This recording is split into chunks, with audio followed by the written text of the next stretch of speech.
Bonjour et bienvenue sur la chaîne S Magazine TV. Pour ceux qui ne sont pas encore abonnés, cliquez sur le bouton et activez la clochette pour ne rien manquer de notre prochaine vidéo. Guerre en Ukraine, jour 120. Nouvelle aide américaine. Le ministre de la Défense ukrainien, Oleksiy Reznikov, a annoncé jeudi, photo à l'appui, l'arrivée des premiers exemplaires de ces armements puissants et précis, quelques heures avant que la Maison-Blanche n'annonce un nouveau volet d'aide militaire à Kiev, d'un montant de 450 millions de dollars. L'été sera chaud pour les occupants russes.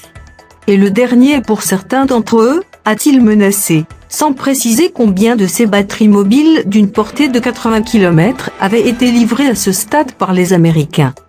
Car pour l'heure, les forces ukrainiennes continuent de céder du terrain dans l'Est, notamment autour des villes jumelles stratégiques de Lysychansk et Sievierodonetsk, la dernière poche de résistance dans la région de Louhansk. Bombardée par les Russes depuis des semaines, Sievierodonetsk est une étape clé dans leur plan de conquête de l'intégralité du Donbass, bassin industriel de l'Est de l'Ukraine déjà en partie tenu par des séparatistes pro-russes depuis 2014.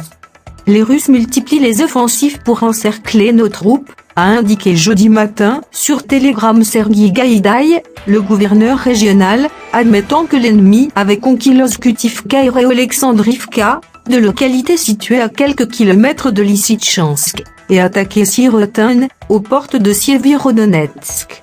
La résistance ukrainienne à Lysychansk et Sievierodonetsk est futile, a affirmé jeudi un représentant des séparatistes pro-russes. Au rythme où vont nos soldats, très bientôt tout le territoire de la République populaire de Louhansk sera libéré, a dit à l'AFP le lieutenant-colonel Andrei Marochko, joint par appel vidéo. Signe des difficultés de l'Ukraine sur le théâtre des opérations, le gouverneur de la région de Donetsk, plus au sud, Pavlo Kyrylenko, a affirmé jeudi à l'AFP que plus aucune ville de la zone placée sous son administration n'était sûre pour ses habitants, les combats y étant trop violents plus au nord, à Kharkiv, la deuxième ville d'Ukraine, bombardée quotidiennement, les rues semblaient vidées de leurs habitants mercredi, selon une équipe de l'AFP.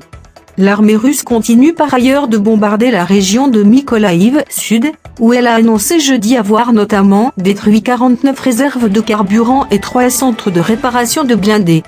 Selon l'Institut américain pour l'étude de la guerre, ISV, les forces russes ont vraisemblablement repris la rive orientale de la rivière Inoulet, située entre Mykolaïv, toujours tenue par les Ukrainiens, et Kherson, plus à l'est, occupée par les Russes.